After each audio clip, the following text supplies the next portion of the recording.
Жогорку кеңештин депутаттары маалыматты манипуляциялоо жөнүндөгү мыйзам долбоорун талкуулап биринчи окууда кабыл алды. Ага 102 эл өкүлү макул, ал эми 4 депутат каршы добушун берген. Добуш берүү жүрүп жатат, урматтуу депутаттар, добуш бериңиздер. Мындан көп өтпөй мыйзам долбоорун колдоп добуш берген депутаттардын тизмеси интернетке жарыяланып, депутат Жанар Акаевдин макул деп добуш бергенине нааразы пикирлер айтылды. Жанар Акаев кесиптештери анын ордуна макул деп добуш берип койгонун айтып, экинчи окууда каршы болоорун жазган. Мен добуш берүүгө жетишпей калдым. Коллегам за басып коюптур. Экинчи окуудан каршы добуш берем. Албетте.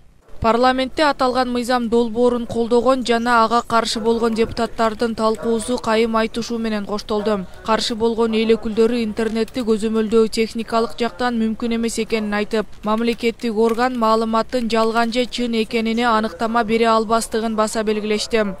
Ал эми депутат Эльвира Сурабалдиеванын пикиринде аталган мыйзам долбоор кабыл алынса, Кыргызстандагы сөз эркиндигине тескери таасир этип, интернетти көзөмөлдөө чараларынан улам ылдамдыгы төмөндөшү ыктымал. Гульшат Кадыровна, когда ГКНБ заставляла извиняться медиков за правду, вы тоже в чате возмущались, что это несправедливо. Мне кажется, вы не совсем до конца понимаете, насколько сильно это может затронуть бизнес-сферу. Те сферы, которые платят налоги. Сейчас, когда во время пандемии, коронавируса и так тяжело бизнесу, замедлять интернет, через который они будут пытаться получить хоть какой-то доход, потому что от государства сейчас мы не можем в силу нехватки в бюджете это предоставить. Это очень большое заблуждение. И самое главное, кыргыздардын эң чоң жетишкендиги сөз эркиндиги, унутпайлы. Коррупцияны жеңген жокпуз. Көп нерселер экономикада болгон жок. Сөз эркиндиги бул эң чоң жетишкендик. Туура түшүнгүлө, мен ойлойм, бул жерден бийликке медвежий услуга кылган мыйзам болуп атат. Азыр точно керек жок да. Мыйзам долбоорунун демилгечиси Гүлшат Асылбаеванын пикиринде бул мыйзам долбоору интернеттеги жалган маалыматтар менен күрөшүүгө багытталып, сөз эркиндигине таасир этпейт. Депутат мыйзамдын аткарылышы боюнча техникалык жактан адистер иштеп чыкканын жана өкмөттүн колдоо корутундусу бар экенин айтат. Свобода слова и фейковые аккаунты. Никогда фейковыми аккаунтами не были свободой слова. Вы поймите, это называется анонимная недостоверная информация. И человек вправе защищаться. Это конституционные права каждого гражданина. Еще раз, никакого замедления интернет-трафика и никакого урона бизнесу нету. Эльвира Джералбековна, я прошу вас просто прочитать внимательно. Урматтуу депутаттар, силерди чакырат элем колдоп кетүүгө. Дүйнө жүзү боюнча мына ар кандай күчтөр фейк маалыматтар аркылуу мамлекеттик ички саясатына, анын көз карандысыздыгына, жеке адамдын аброюна шек жаратып коомдук таасир берүүчү лозунгдарды камтыган бир багыттуу күчтөрдүн куралына айланды.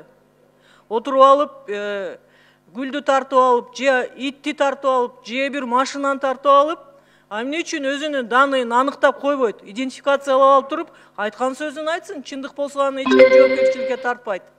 Депутат Акылбек Жапаров мыйзам долбоорду сунуштаган демилгечилерди колдоп, интернет түйүнүн иретке келтириш керек деген пикирде. Эл өкүлү АКШнын өкмөтү интернетке байланыштуу иштеп чыккан механизмди жүйө келтирип, демилгечи топ иштеп чыккан мыйзамдын алымча кошумчасын экинчи окууда кароону сунуштады. Ошондой эле Жапаров интернетке жүктөлгөн маалыматтагы жоопкерчилик эки тарапта тең болушу керек дейт. Интернетте дагы кайсы да бир деңгээлде эрежелер болуш керек. Ошондуктан азыр мына удаленный доступ боюнча, фотографиясы боюнча, биологический, биометрический данныйлар боюнча, эгерде ошо данныйлардын баарын ошо эле Facebook, ошо эле бөлөк социалдык сеттер, мына Кытайда же болбосо бөлөк мамлекетте болуп аткан ыкмаларды колдоно турган болсо, анда аларга уруксаат беришибиз керек. Менин оюм боюнча жоопкерчилик эки тарапта тең болуш керек. Социальный сетте 10 секунд.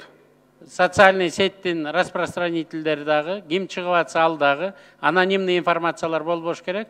Экинчи окууга келгенде ушунун баарын тактайлы. Рахмат. Аталган мыйзам долбоорду Жогорку кеңештин депутаттары Гүлшат Асылбаева менен Айнура Осмонова иштеп чыгып, 14 майда коомдук талкууга коюлган. Медиаполис институту уюму маалыматты манипуляциялоо жөнүндө мыйзам долбоору Кыргызстандын конституциясына каршы келет деген билдирүү тараткан. Ал эми Факт чек KG порталы аталган мыйзам долбоору орусиялык мыйзамдардан көчүрүлгөнүн жазып чыккан. Акылай Маратова, Тилеке Шенкулов, Next TV күндүн темасы үчүн.